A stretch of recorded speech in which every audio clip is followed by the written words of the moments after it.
رمضان المبارک کے دوسرے جمعے کی نماز کی ادائیگی کے لیے جے پور بھر کے مسلمان گرمی کی شدت کو پیچھے چھوڑتے ہوئے پہنچے جامع مسجد۔ مسلمان اگر زکوٰۃ پوری طرح نکالے تو گلیوں میں بھیک مانگنا بند ہو جائے۔ رمضان المبارک کے دوسرے جمعے میں پچھلے جمعے کے مقابلے نمازیوں کی تعداد میں کافی اضافہ نظر آیا۔ اس بار وضو کا انتظام بڑی چوپڑ پر کمیٹی کی اور سے رکھا گیا، حالانکہ گرمی کی شدت بڑھتی نظر آئی، اسی کے ساتھ ساتھ نمازیوں کی تعداد بھی بڑھتی نظر آئی۔ اپنے بیان میں امام جامع مسجد مفتی سید امجد علی نے کہا کہ زکوٰۃ ہر صاحب حیثیت مسلمان پر فرض ہے اور اس زمانے میں لوگ زکوٰۃ پوری طرح نہیں نکال رہے ہیں، یہی وجہ ہے کہ گلیوں میں بھیک مانگنے والوں کی تعداد میں اضافہ ہوا ہے۔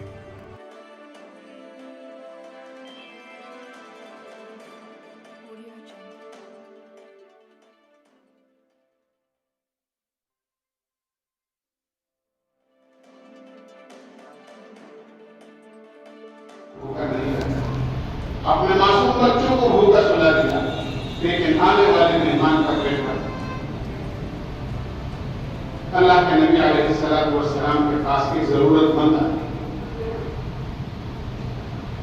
اپنی کسی ضرورت کا اظہار آپ نے فرمایا جاؤ عثمان غنی کے پاس چلے جاؤ۔ حضرت عثمان کے پاس آئے، انہوں نے دروازے کے باہر سے آواز سنی کہ حضرت عثمان رضی اللہ عنہ اپنی اہلیہ محترمہ کو یہ تنبیہ کر رہے تھے کہ رات کو تم نے چراغ کی لو تیز کر دی، جس کی وجہ سے 2 قطرے تیل زیادہ جل گیا، تمہیں ایسا نہیں کرنا چاہیے۔ اور کہتے انہوں نے باہر کھڑے کھڑے سوچا، جو آدمی اتنا بخیل اور کنجوس ہو کہ چراغ کی لو تیز کرنے کی وجہ سے 2 قطرے زیادہ جلنے پر بیوی کو تنبیہ کر رہا ہو، وہ مجھے کیا دے گا؟ واپس آ گیا۔ اللہ کے نبی سے پورا واقعہ سنا۔ اللہ کے نبی علیہ السلام نے فرمایا جاؤ، جو ہم نے کہا تھا وہ کرو۔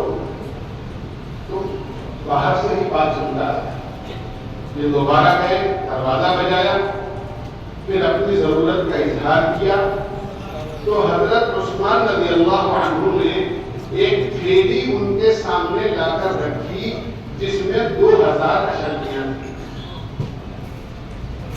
اب یہ کبھی اشرفیوں کی تھیلی کو دیکھتا یہ ضرورت مند اور کبھی حضرت عثمان کے چہرے کو دیکھتا۔ حضرت عثمان کہنے لگے، بھائی اگر تمہاری ضرورت اس سے زیادہ ہے تو فی الحال تو میرے پاس یہی تھا، یہ لے جاؤ، اللہ نے کہیں سے اور دیا تو پھر انشاءاللہ اور تمہاری مدد کریں۔ وہ سائل کہنے لگا، حضرت میں اس کے کم ہونے پر آپ کو نہیں دیکھ رہا، بلکہ بات کچھ اور ہے، اور وہ یہ ہے کہ میں تھوڑی دیر پہلے آیا تھا اللہ کے نبی علیہ السلام کے دیکھنے پر، میں نے باہر کھڑے ہوئے یہ سنا کہ آپ اپنی اہلیہ کو تنبیہ کر رہے ہیں کہ چراغ کی لو تیز کیوں کر دی، 2 قطرے تیل زیادہ جل گئے۔ میں نے یہ سوچا کہ جو آدمی 2 قطرے تیل کو برداشت نہیں کر سکتا ہو وہ آدمی مجھے کیا دے گا، اور آپ نے 2000 اشرفیاں مجھے لا کے دے دی۔ کہا کہ تم نہیں سمجھو، وہاں معاملہ حساب کا تھا اور یہاں معاملہ ثواب کا ہے۔ یہ 2000 اشرفیاں تمہیں دی ہیں، اللہ اس کا بدلہ دے گا دنیا میں بھی اور آخرت میں بھی، یہ ثواب کا معاملہ ہے۔ اور وہ جو 2 قطرے زیادہ جلنے کا معاملہ تھا وہ حساب کا معاملہ تھا کہ اگر 2 قطرے زیادہ تیل ضرورت سے زیادہ جلا دیا تو قیامت میں اللہ نے اس کا مجھے حساب دینا۔ تو اپنی ضرورت میں کم خرچ کیا کرتے تھے لیکن غریب کی ضرورت کو پورے طور پر پورا کیا کرتے، یہ مزاج کا صاحب ہے۔ مدینے میں شور۔ سب سے پہلے تو میں ماہ رمضان کے مبارک مہینے کے دوسرے جمعے کی مبارکباد دیتا ہوں جے پور شہر کے سبھی لوگوں کو، اور امید کرتا ہوں انشاءاللہ آگے بھی ہمارا جو جمعہ آئے گا اس میں پوری سہولت کے ساتھ انشاءاللہ نمازیوں کے لیے ہم جو بھی اچھا کر سکتے ہیں اس کی پوری کوشش کریں گے انشاءاللہ۔ اس کے لیے مفتی صاحب سے ہم مشورہ کریں گے اور انشاءاللہ مفتی صاحب سے اعلان کروا دیں گے. آپ کا سجھاؤ.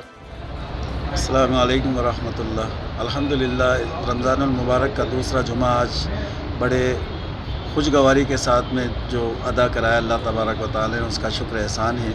ہاں تھوڑی آج گرمی کی تھوڑی شدت زیادہ تھی، لیکن ماشاءاللہ نمازی حضرات جو ہیں وہ اس چیز کو نہیں دیکھتے ہیں کہ شدت کتنی ہے کتنی نہیں ہے.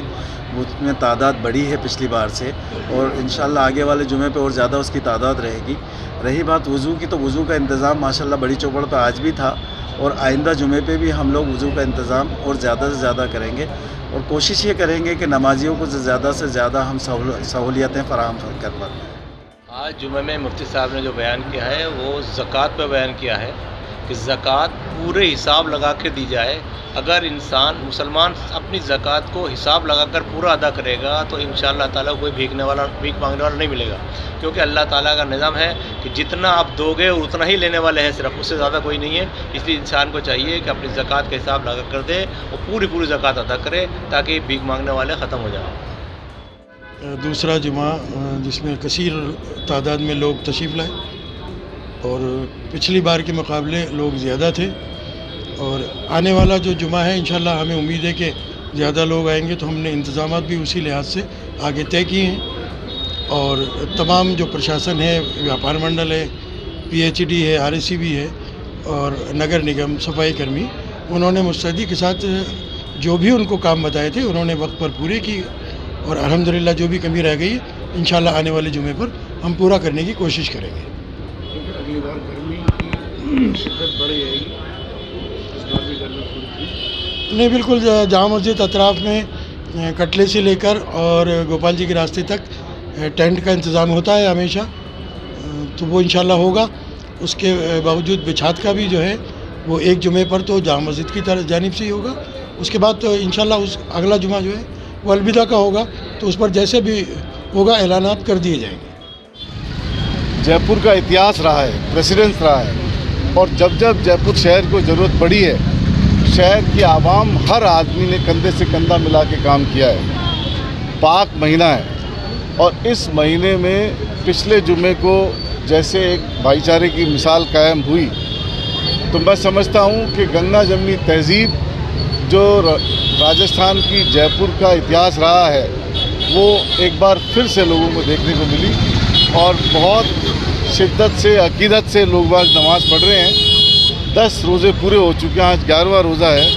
میں تمام روزے داروں کو، تمام لوگوں کو بدھائی دیتا ہوں، مبارکباد دیتا ہوں کہ اس مہینے کے اندر جس طرح سے عبادت کر رہے ہیں، اور آپ دیکھو گے کہ ماحول میں بھی اتنی شانتی ہے، اتنا پیسفل ایٹماسفیئر ہے کہ سبھی لوگوں کو یہ پتہ نہیں لگ رہا کہ کب سحری کرتے ہیں اور کب شام کو افطار ہو جاتا ہے.